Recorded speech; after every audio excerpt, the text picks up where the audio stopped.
La zona arqueológica de Machu Picchu se halla situada en la margen izquierda del río Vilcanota, en la quebrada de Cusichaca, hasta la desembocadura del río Aobamba, en el distrito de Machu Picchu, provincia de Urubamba, departamento de Cusco. Se sitúa dentro de lo que fuera la hacienda Cutija, que fue propiedad del doctor Emilio Abril Vizcarra. El área del santuario histórico de Machu Picchu es de 32.592 hectáreas. Machu Picchu es un lugar sagrado de la civilización andina, nexo entre lo alto andino y lo amazónico. Está ubicado cerca de la ciudad del Cusco, con accesos complementarios del Capacñam continental. Es una de las maravillas universales de la obra humana, pues fue edificado con las mejores técnicas de construcción en piedra, de adecuación amable del suelo, laderas y agua en alta montaña, y de interrelación sustentable de los ciclos del sol y el agua con las diversas formas de vida del ecosistema singular. Actuales corrientes de investigación se han percatado de varias confluencias arquitectónicas en Machu Picchu. La más impresionante es la megalítica, o mejor conocida como la fina mampostería inca imperial. Decimos es la más antigua porque se puede observar cómo las estructuras megalíticas o antiguas han sufrido el embate de terremotos que únicamente han podido ocurrir hace muchísimos siglos atrás. De hecho, según expertos, el movimiento telúrico debió pasar los 8 grados de intensidad. Tremendo cataclismo se encuentra referido en las leyendas del final de una era a causa del diluvio.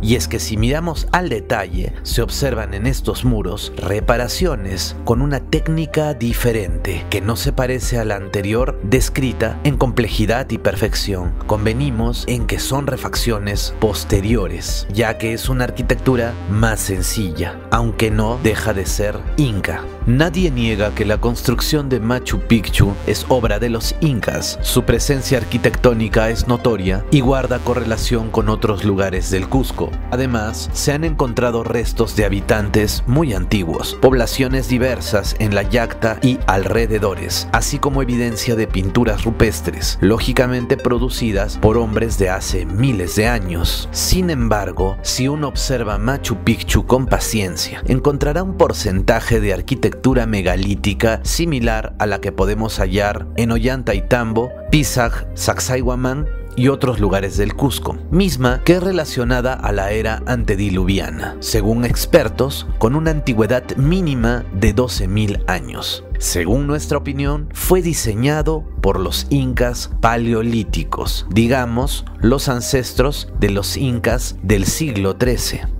Es probable que los incas postdiluvianos encontraran ciertos megalitos en Machu Picchu, tomándolo como las bases de una ciudad avanzada, legada por Huiracocha y Tunupa y perfectamente ubicada en el sitio más sagrado del Cusco. Debieron reclamarla como herederos y devolverle el fulgor perdido al final de la antigua era. De esa forma, Pachacútec, en este nuevo ciclo, la constituyó como la capital del Paititi, la pacarina del origen de los dioses hombre, y la reconoció como el refugio de los hermanos Ayar.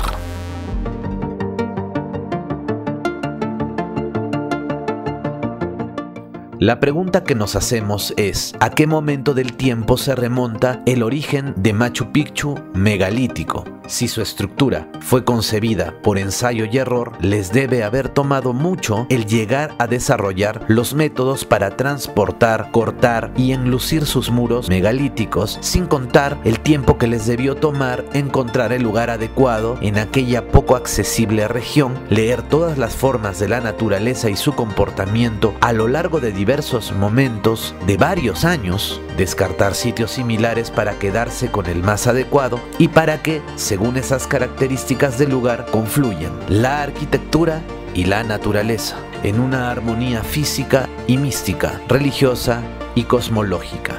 El astrónomo inca antediluviano debió haber encontrado este paraíso después de una observación de décadas. Por otro lado, los alarifes debieron culminar la obra en otra cantidad de tiempo importante. ¿Qué pasó luego? ¿Qué desastre ocurrió para que fuera abandonada o inacabada? ¿Y qué noticias tenían los nuevos herederos incas del siglo XIII de este lugar, que lo convertirían en el nuevo santuario de Wiracocha e Inti?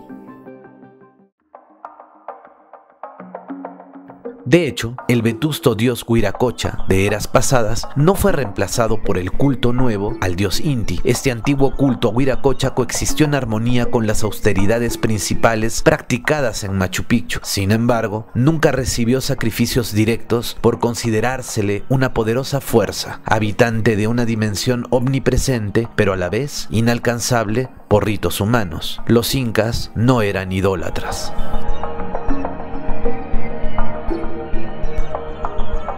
Urubamba, Ollantaytambo y Machu Picchu cumplieron en determinado momento como límites que demarcaban la frontera con los collas y otros reinos provenientes de la selva. Se sabe que los incas de nuestra era respetaban los confines de la selva. Incluso hay quien afirma que le temían en cierto punto, pues les traía recuerdos del tiempo del caos o del reseteo antiguo, en que las selvas se tragaron las ciudades de sus ancestros por el cambio climático. Por eso la respetaban, pero también supieron aprovechar sus recursos. Lograron abastecerse de productos por el intercambio con etnias selváticas e intertropicales de la actual Madre de Dios, debido a ciertas alianzas, respeto y reciprocidad con ellas. Así consiguió productos como la hoja de coca, el ají, el algodón, entre otros.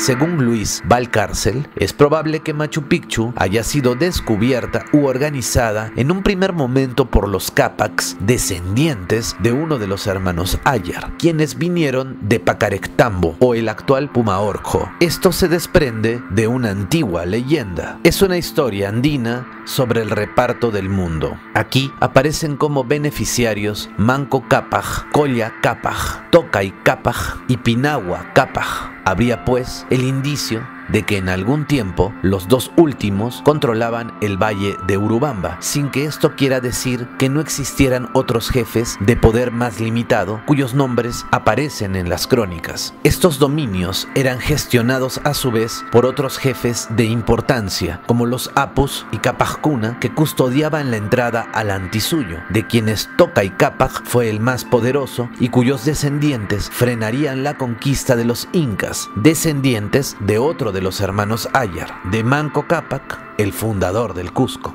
Muy probablemente estos Apus y Capacuna conocían Machu Picchu o como mínimo resguardaban la yacta que permanecía escondida. Tocay Cápac fue derrotado finalmente por el Inca Wiracocha y posteriormente se consolida como señor del lugar el Inca Pachacútec.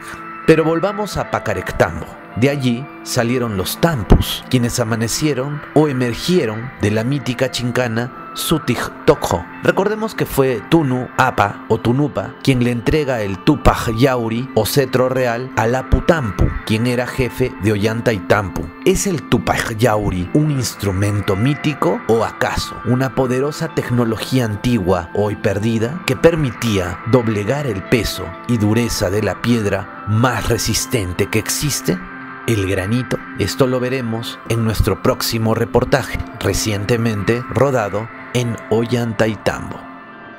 Los Tampus no eran originarios del valle que lleva su nombre, puesto que, según el mito, aparecieron en Paruro, en la olla del Apurímac. En informaciones del virrey Toledo se explica el origen común de la generación de los fundadores y el mismo lugar de aparición por dos razones de índole mitológica. Según una versión, después del diluvio que acabó con la especie humana, los primeros nuevos hombres son los salidos del Pacarectambo, las cuevas del Tamputoco, que llevan los nombres, según Gamboa, de Marastoco, Sutic-Tocjo y Capac-Tocjo, que fundan el imperio incaico. Según otra versión tradicional, los Ayar salen de Tamputoco, pero han llegado allí por un camino subterráneo que comienza en el cerro Cancharina, a orillas del lago Titicaca, la gran Pacarina o fuente universal de la vida. Según estas informaciones, Machu Picchu se hallaría adjudicada a la región del mítico Tampu. Y es que existe en Machu Picchu la presencia de una edad megalítica, indiscutiblemente. Hiram Bingham creía que Machu Picchu fue en algún momento la capital de un reino pre-inca antediluviano, existente por lo menos 10 siglos antes de la dinastía cusqueña, fundada por Manco Cápac, y que su verdadero nombre era Tampu Tocco, reino paleolítico del que hace mención el cronista Fernando de Montesinos y que influyó directamente en las investigaciones de Bingham, aunque la arqueología oficial trate de menospreciar este enfoque o no comentarlo. Las noticias sobre la existencia de una civilización anterior a los incas del siglo XIII se da gracias a este cronista. Él menciona este reino megalítico y es lo que condujo a Bingham al descubrimiento científico de Machu Picchu, y que hoy, gracias a los investigadores contemporáneos peruanos y peruanistas, se viene comprobando.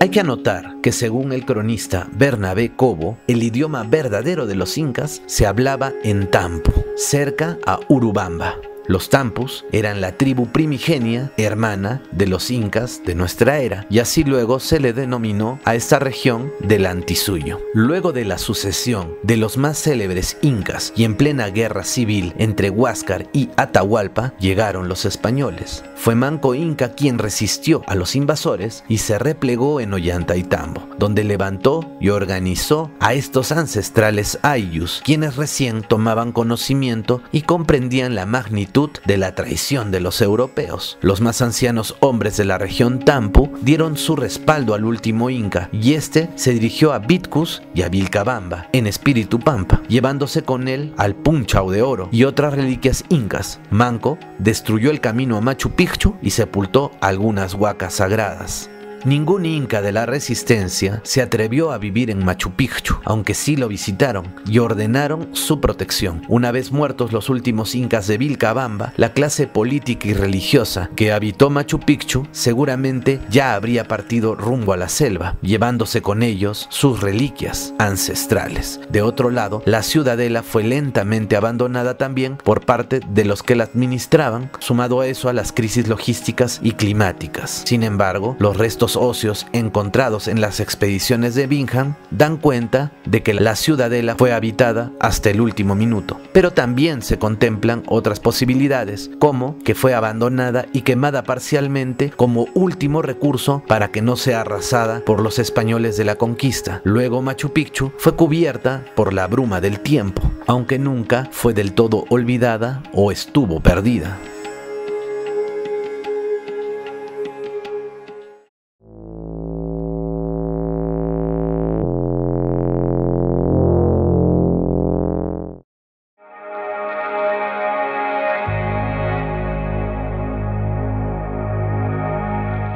El hecho de que el nombre de Machu Picchu, tal cual, no aparezca en las crónicas, acrecienta el misterio de su origen, localización y ocupación. Asimismo, quiere decir que es muy probable que no haya sido su auténtico nombre. Ningún cronista trae la menor referencia, ningún arqueólogo llegó a la ignorada ciudad antes que Hiram Bingham. Esta circunstancia mueve a algunos a la creencia de que Machu Picchu es preincaico. El profesor Cosío, a quien se cita frecuentemente, no solo sostiene tal cosa, sino que plantea que Machu Picchu fue desconocido incluso por los incas. La última vez que trató el tema escribió: fundado el imperio de Manco Cápac después de la época bárbara que siguió al imperio megalítico quechua anterior a Manco, el recuerdo de Machu Picchu se había perdido definitivamente. El doctor Cosío, cusqueño notable, admitía como verdadero el testimonio del licenciado Fernando de Montesinos y estimaba como cierta la existencia de este fabuloso imperio megalítico.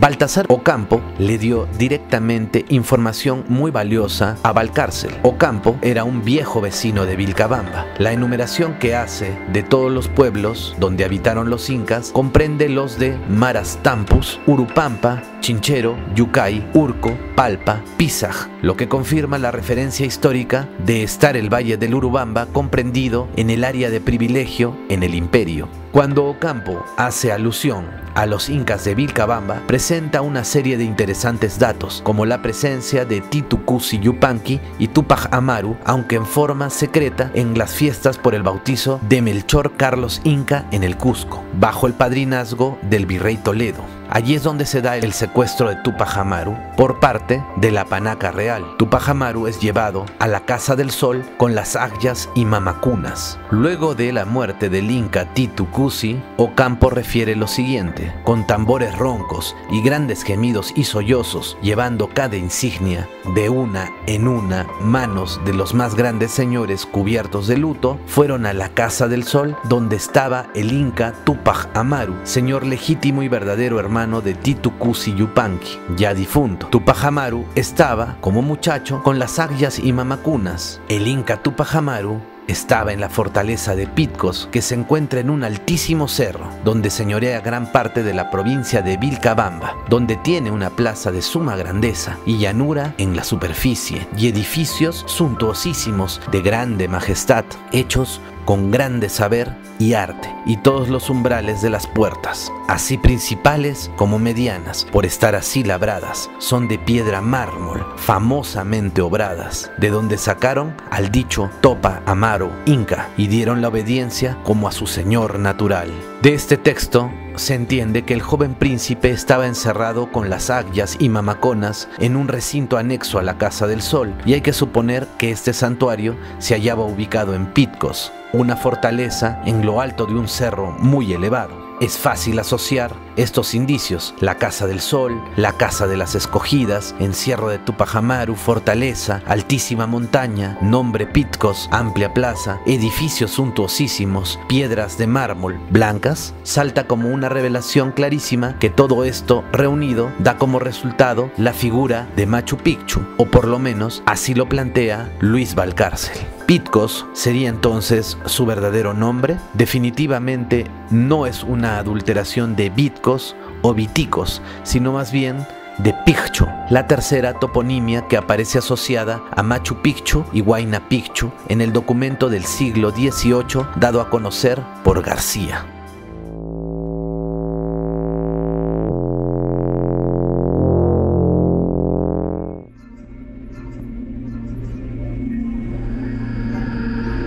Bingham, como se ha visto anteriormente, creyó con cierto fundamento que Machu Picchu era Vilcabamba la Vieja, basándose en un pasaje de la crónica del padre de la Calancha, cuando la noticia de las dificultades que tuvieron dos frailes agustinos del convento fundado en Pujllura, cuando solicitaron del Inca que les permitiese visitar aquella mentada ciudad donde estaban las escogidas. Después de muchas evasivas, por fin el monarca consintió y, acompañándolos junto con varios capitanes y su guardia, marcharon hacia el lugar por caminos muy escabrosos. 3 días tardaron el Inca y los religiosos en llegar a la supuesta Vilcabamba Vieja, el mismo tiempo que se emplea entre Pujllura y Machu Picchu. Mas los sacerdotes no vieron en dicha ciudad sino fuera de ella, y es muy probable que no consiguieran visitar los templos y demás edificios de la sagrada urbe. Hiram Bingham creía que Machu Picchu era Tamputoco, inspirado a leer la crónica de Fernando de Montesinos. Refiere que el rey construyó allí una especie de universidad donde los nobles asistían a los ejercicios de la soldadesca y a los muchachos se les enseñaba la manera de contar por los quipus, juntando los diferentes colores que servían como letras por medio de los cuales acrecentaban su conocimiento. Aseguradas la marcialidad y lealtad de su pueblo, determinó conquistar a los rebeldes. Para este propósito todos los hombres cargaron armas, pero no tuvo lugar el ataque debido a que hubo notables terremotos que arruinaron muchos edificios a través de la región del Cusco, y los ríos se salieron por los sitios secos y corrieron durante muchos días por zanjas donde jamás hubo agua. Anteriormente destruyeron muchas ciudades. Después de esto vino una plaga de la que murió incontable gente, y los amautas decían que solo en Tampu Tocco no se había visto pestilencia, hecho que indujo a Manco Cápac a establecer allí su corte, y en aquel lugar vivieron por más de 500 años, hasta que se hizo muy pequeño para una nación activa y creciente. Debemos recordar que el cronista Fernando de Montesinos afirmaba que esta llacta fue ocupada por los sobrevivientes del antiguo cataclismo. Para él se trataba de los antiguos pucaras, reyes megalíticos del Collasuyo. Todo esto ocurrió antes de la refundación del Tahuantinsuyo por Manco Cápac. Hiram Bingham dudaba de que Tampu Tocco fuera el actual Pacarectambo. Él pensó que Machu Picchu se ajustaba más a esta referencia del cronista, porque Machu Picchu se encontraría más lejos de la peste y gozaría de mejores aires. Además, estaba seguro que Machu Picchu era la universidad de los incas, la Hatun Vilcabamba, no confundir con la Vilcabamba actual, donde se encuentra Vitkus y Yurak Rumi, camino a Choquequirao, lugares plenamente identificados y visitados por el explorador norteamericano.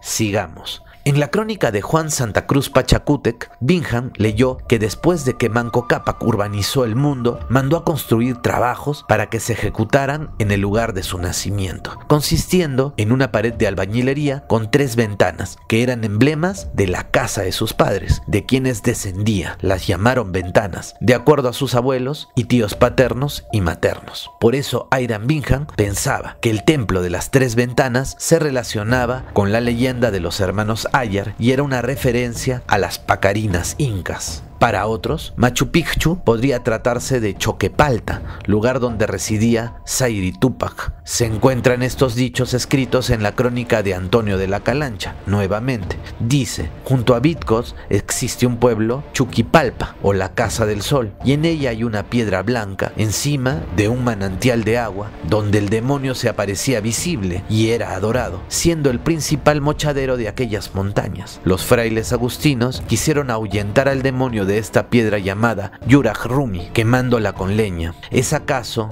la peña viva que sirve de fundamento al torreón redondo de Machu Picchu?, se pregunta Bingham.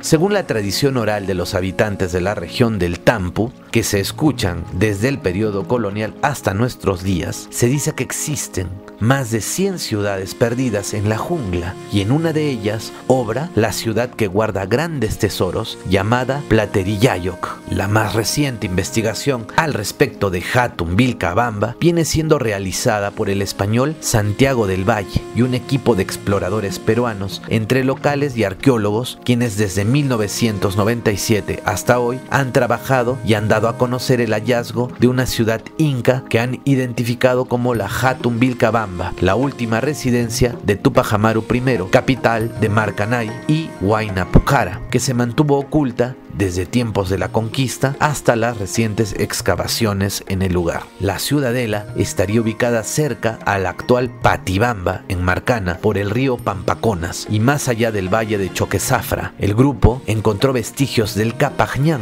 que se adentra al sector. Además hallaron andenería y centros urbanos, así como muros incas. El equipo multidisciplinario encontró los accesos destruidos y evidencias de un incendio en el lugar. Esto se debe a que, según las crónicas, los incas lo hicieron adrede cuando vieron que la fortaleza de Huayna Pucara se perdió ante el avance de las tropas españolas que querían sofocar la rebelión de los incas de Vilcabamba. Al verse indefensos, los habitantes de Hatun Vilcabamba ardieron su ciudad y luego fue cubierta por la selva. Es interesante la relación sagrada que existe entre los emplazamientos de la ciudad propuesta como Hatun Vilcabamba y Machu Picchu. Ambas se encuentran en la misma latitud y lo que parece más sorprendente es que están a casi la misma altura, 2.430 y 2.450 metros sobre el nivel del mar respectivamente. Además, sus apus principales, Salcantay y Choquezafra, se encuentran alineados de igual forma al suroeste de sus respectivas ciudadelas y sus santuarios sagrados figuran al norte,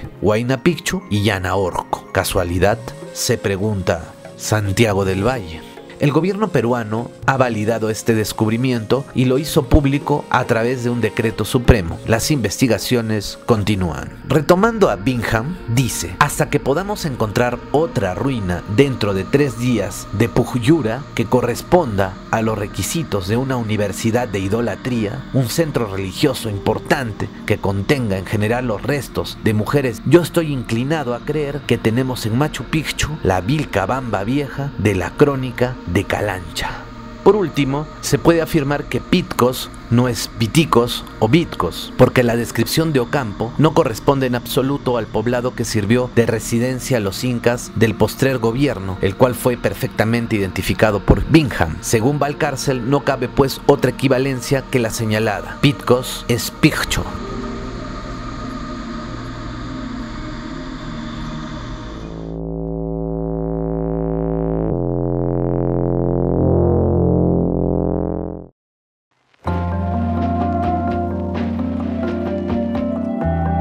La ciudad inca conocida hoy como Machu Picchu perdió su nombre inca y actualmente usufructúa el topónimo del pico que la domina. Huayna Picchu, o el pico joven, es en un sentido el monte a medio crecer. Este nombre es correlativo de Machu Picchu, o el pico viejo, o por último el monte que ya acabó de crecer porque tiene una mayor altitud. Repasemos entonces. La palabra Machu Picchu fue recogida en 1911 en Cusco por Hiram Bingham, basándose en los testimonios del doctor Jacek Lomelini y un viejo explorador que luego fue confirmado por Melchor Arteaga. Etimológicamente, la palabra Picchu no figura en ningún diccionario quechua antiguo. Es Bingham quien relaciona la palabra Machu con viejo, ancestro, y concibe a Picchu como montaña. Sin embargo, para los hermanos Elorrieta, el nombre original de Machu Picchu fue Machu Picchu, que quiere decir ave ancestral, pájaro viejo o pájaro abuelo, nombre que está directamente relacionado con el diseño arquitectónico de esta misteriosa ciudad inca, que representa al cóndor o ave ancestral andina y que se puede apreciar desde la cúspide del Huayna Picchu. Machu Picchu sí son palabras quechuas que denominan a un pájaro antiguo o al soberano espíritu tutelar de la paz de los hombres, aquel cuyo vuelo inicia en Pisaj,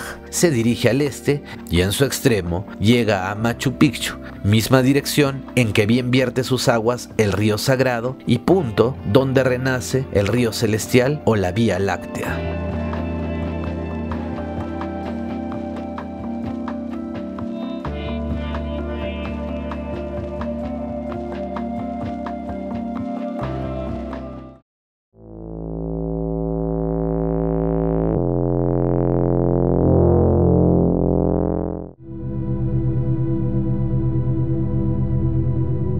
Es innegable que fue el Inca Pachacútec quien, a nuestro entender, adaptó el lugar y se encargó de su culminación y construcción. Pachacútec hizo ejecutar íntegramente su plan. Él es el autor de todo el acervo arquitectónico de la región Tampu. Para lograr la realización de aquel plan, debió movilizar a los más diestros arquitectos y alarifes del Cusco y desplazar a un buen número de operarios diestros en esta técnica, en quienes podía confiar el monarca. Se cumpliría su propósito de dotar a esta región suya con todo lo necesario para su desarrollo. El mismo primor, el mismo acabado artístico ofrecerían las obras arquitectónicas que las mejores de la capital del Tahuantinsuyo. No podían ser menos, puesto que se trataba de la recámara del emperador. Además, otro detalle importante es que el acceso a la región Tampu era muy difícil, incluso para los incas, como cuenta el padre Cobo. Cuando el padre Cobo narra la conquista de la región Tampu por el Inca Pachacútec, dice, refiriéndose a las provincias de Viticos y Vilcabamba, que es tierra muy dificultosa de sujetar por su gran aspereza y muchos arcabucos y cerrados de selva.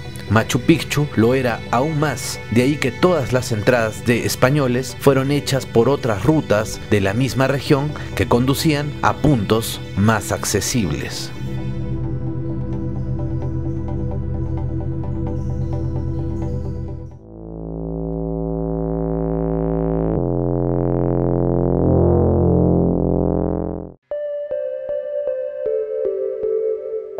La región Tampu.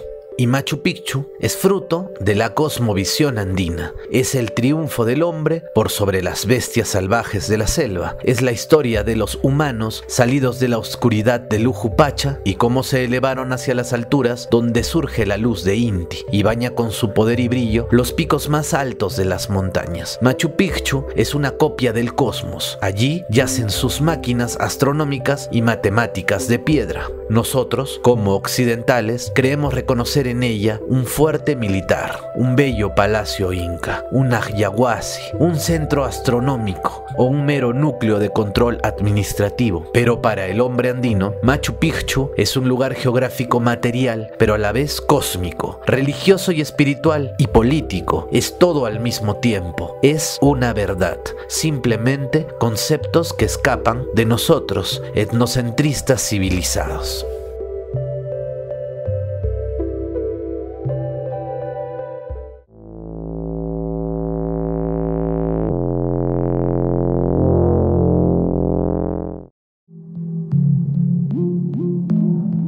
Quienes vivían en Machu Picchu fueron gente selecta de la élite del imperio, auquis y amautas, sabios y maestros, mamaconas o maestras, agyas o vírgenes del sol, astrólogos, astrónomos, sacerdotes, sacerdotisas y jóvenes aspirantes a este servicio y asociados al poder político del Tahuantinsuyo. Existía en la yacta personal de servicio y seguridad, autoridades administrativas, etc. Según Cosme Gutiérrez, este grupo administraba las funciones relacionadas al Tamputoco o templo de sabiduría. Es donde se educaba a las futuras generaciones de líderes que respaldarían sucesivamente el dominio creciente del Tahuantinsuyo. Es decir, fue una escuela donde se preparaban los futuros líderes y sabios sacerdotes. También se guardaban y acrecentaban los secretos del poder y los conocimientos trascendentales para la evolución espiritual, y sus recintos albergaron a los sabios más selectos, quienes ostentaban ideológicamente el poder de los incas. Además, enseñaban los valores al hombre,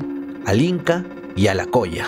Cuando Bingham comienza a hacer las investigaciones y excavaciones a partir de 1911, encuentra un centenar de restos óseos donde, según los informes de aquel tiempo, un 70% eran mujeres y solo un 30% hombres. Inducido por esta información, Bingham pensó que Machu Picchu era el Ajiahuasi, el lugar de las escogidas del Inca. Sin embargo, en la actualidad se ha precisado que lo hallado estaba conformado por 50% de mujeres y 50% de hombres. Hubo hace algunos años una nueva excavación y se encontraron nuevos restos en tumbas y cuevas, donde el porcentaje entre hombres y mujeres ha continuado equilibrado. Se calcula que vivieron en la ciudadela unas 300 a 400 personas, y cuando el Inca llegaba con toda su comitiva, esta cifra podía duplicarse hasta triplicarse. Y es que Machu Picchu no solo fue el lugar de la realeza y la élite social inca, allí también vivieron y murieron trabajadores y sirvientes, según detalla un estudio de ADN publicado en julio de este 2023 por la revista Science Advances. La investigación, liderada por Lucy Salazar de la Universidad de Yale, Estados Unidos, se encargó de secuenciar y analizar el ADN de 500 años de antigüedad conservado en los restos dentales de 34 individuos enterrados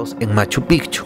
Los investigadores sugieren que Machu Picchu estuvo habitada principalmente por sirvientes conocidos como Yanacona, hombres, y agyas, mujeres, entre 1420 y 1532, a quienes se les consideraba étnicamente diversos, provenientes de tierras lejanas conquistadas por los incas. Los resultados sugieren la existencia de una comunidad de criados diversa en Machu Picchu, en la que personas de diferentes orígenes genéticos vivían, se reproducían y eran enterradas juntas.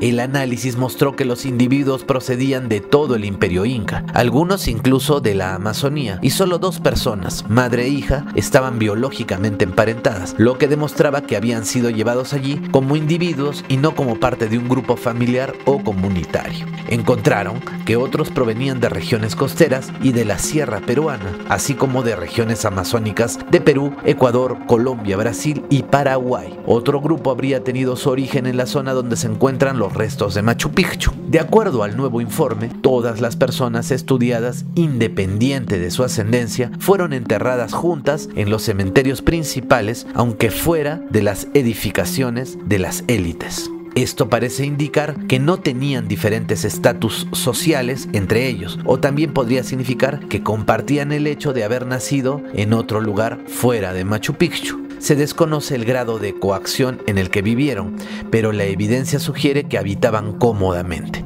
ya que vivían hasta una edad avanzada. No tenían signos de malnutrición, enfermedades ni lesiones por violencia o trabajo pesado. Esto podría demostrar que eran sujetos escogidos con mucho cuidado y prácticamente debió tratarse de una alta distinción el poder ir a vivir a ese lugar. Nosotros recomendamos este enfoque para posteriores investigaciones. Entonces, la diversidad de nacionalidades encontradas en Machu Picchu demuestra que el imperio inca poseía una vasta extensión de 2 millones de kilómetros cuadrados en la cordillera de los Andes de Sudamérica.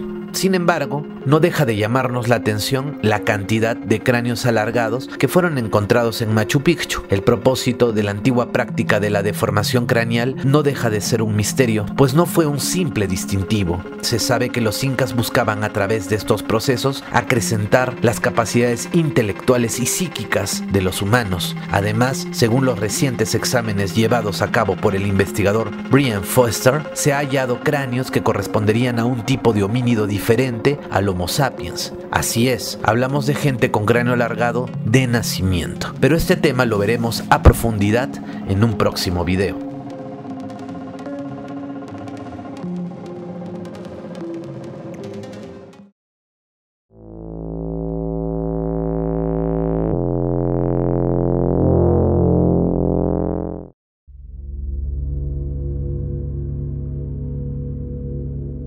Recientemente se han hecho públicos algunos puntos de vista en que se baraja la posibilidad que los españoles del tiempo de la conquista y de la colonia sí llegaron a conocer y hasta recorrieron la ciudadela de Machu Picchu. El arqueólogo Óscar Montúfar refiere que hay documentos que están apareciendo y que demuestran que en el siglo XVI Machu Picchu ya era conocida. En 1585 aparecen estos documentos que ya hablaban de esta ciudad del tiempo de los incas y que no se llamaba Machu Picchu, sino Huayna Picchu.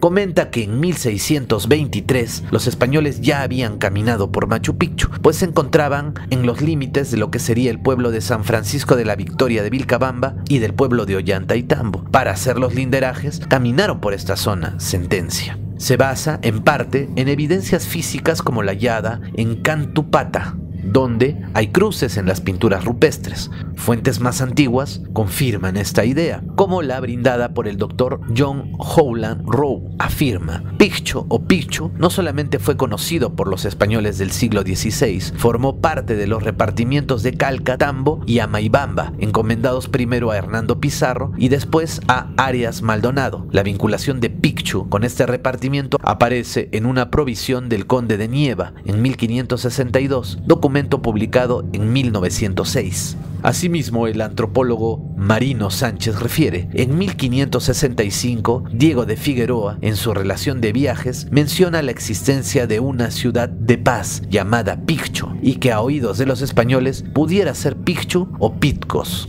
Cada vez se acepta más la idea que es posible que hayan llegado europeos a la Yacta en diferentes épocas, tanto en la colonia como en la república, pero es incongruente que en el tiempo de la extirpación de idolatrías hayan dejado intacto el lugar.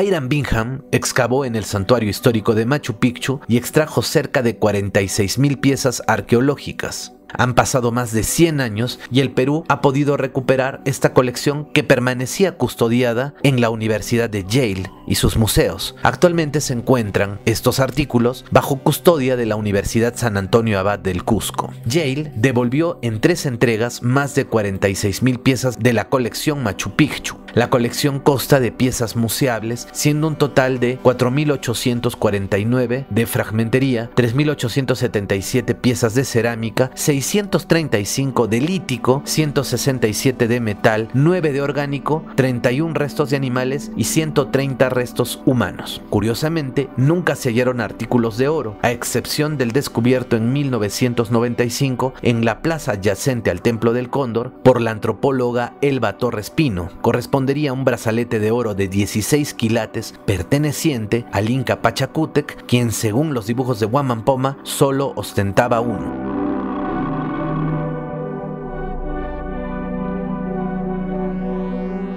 Entre todas estas piezas arqueológicas se hallaron los nunca exhibidos discos de piedra, que presumiblemente se tratarían de un componente de escritura inca.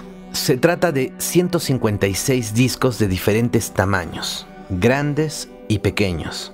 La piedra es verde, muy oscura, casi negra, está bien cortada y tiene un fino pulimento. Bingham los clasificó de esta manera. A. Discos entre 1 y 2 centímetros eran 24. B. Entre 2 y 3 centímetros, 54. Y los restantes en 6 grupos más de diferentes dimensiones. Dice enseguida, de los tamaños más anchos hay de 2 a 4 en cada división, incluyendo discos entre 13 y 14 centímetros. 4 de los discos estaban perforados y los bordes de uno de ellos tenían pequeñas incisiones. No he podido establecer si era alguna grafía o algo no meramente accidental, refiere Bingham. Sobre su aplicación o uso, Bingham solo aventura la hipótesis de que dichos discos son cuentas, y hasta donde se puede suponer, los más anchos significan números más grandes, es decir, que se trataría no de cuentas decorativas, sino de fichas para la contabilidad. ¿Y acaso narrativas? Además de los 156 discos de piedra muy oscura, se hallaron 42 de forma oblonga y de exquisito verde. Por último, se recogieron 19 piedrecitas triangulares, igualmente de muy reducidas dimensiones. Solo muy pocos ejemplares de estos 2 últimos lotes tienen perforaciones. Como este hallazgo de los discos, los triángulos y los oblongos de piedra solo se ha realizado en Machu Picchu y no hay referencia arqueológica de una excavación en que se encontraran juntos tantos ejemplares que por su tamaño formaran verdaderas series. Bingham atribuye su origen a la cultura de los caras del Ecuador, basándose en una cita del padre Marcos de Niza, quien sostuvo que dicho pueblo usaba un tipo de escritura inferior a los quipus, pues consistía en piedras de distintos tamaños, colores y formas angulares, colocadas en recipientes del mismo material, de madera o feldespato, y que con las diferentes combinaciones de dichas piedras perpetuaban el recuerdo de sus hechos. Este tema tan interesante lo veremos en un próximo reportaje, aunque adelantamos que sí podría tratarse de un tipo de escritura oriunda, producida en los Andes y del cual los incas tenían pleno conocimiento. Estas piedras formarían parte de un sistema de escritura junto con la yupana y los quipus.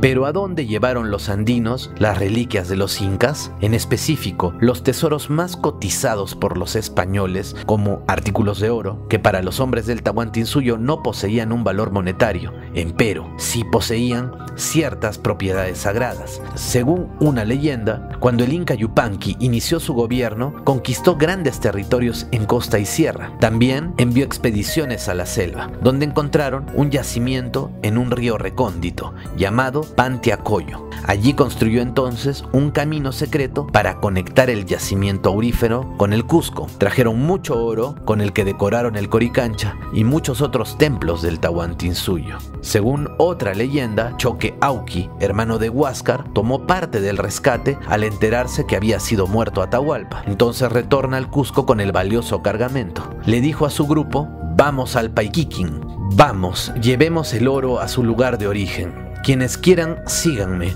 porque en ese lugar viviremos en paz, y los que no quieran se quedarán para sirvientes de los invasores. Fueron más de 200.000 hombres con sus respectivas llamas quienes transportaron las reliquias incas y se dirigieron a la selva, guiados por los señores queros. Otros sacerdotes yamautas evacuaron otros artículos del Coricancha, entre ellos el disco solar de Manco Cápac. Tomaron el camino de la Chincana y salieron por Sacsayhuamán. Allí tomaron una nueva ruta por otra Chincana y de forma subterránea salieron por Calca. Luego a través de Lares, Choquecancha y Laco. Los españoles, alertados de estos éxodos, siguieron a uno de estos grupos, pero los incas lograron destruir y tapiar los caminos que habían tomado. De esa forma, los Cápac se adentraron en la misteriosa selva cusqueña, con este gran cargamento de tesoros. La fiebre por el oro y la ambición de los conquistadores los empujó a su ferviente búsqueda, pero fueron atrapados por los peligros de la inexplorada selva. Es posible entonces que llegaran estas comitivas sacerdotales a Machu Picchu. Recordemos que en 1572, después de la muerte de Tupac Amaru I, los habitantes de Huilcapampa, así como los de Machu Picchu, se internaron en la selva y se establecieron en el Paititi. Entiéndase que podrían haber llegado a antiguas ciudades megalíticas y sagradas, ciudades temidas de la selva, y podrían haberse refugiado para siempre en ellas. Todas eran provincias del gran reino secreto del Paititi. El Paititi no era un lugar en específico, se trataba de un grupo de ciudades integradas por ayllus, muy diversos, que cuando eran convocados formaban una región inmensa. Se trataba de una alianza entre pueblos selváticos e intertropicales que podrían pasar el número de 500 ciudades y que fungieron en último momento como aliados y refugios de los antiguos quechuas y sus reliquias. Entonces, Machu Picchu era el Paititi, de alguna forma sí, pues pudo tratarse de la capital de aquel reino, o por lo menos se trataba de uno de los núcleos más importantes. Sea como fuere, dice Valcárcel, Machu Picchu erigió su magna obra como un conjuro contra lo ignoto de las tierras selváticas, como el rito de una nueva creación que transformaría el caos en cosmos. Se cumplían los postulados universales del Imago Mundi, de la montaña sagrada, puntal del cielo, del centro u ónfalos, del que parte todo poder creativo. Machu Picchu posee pues todos los caracteres del núcleo supremo de todas las hierofanías de la región Tampu.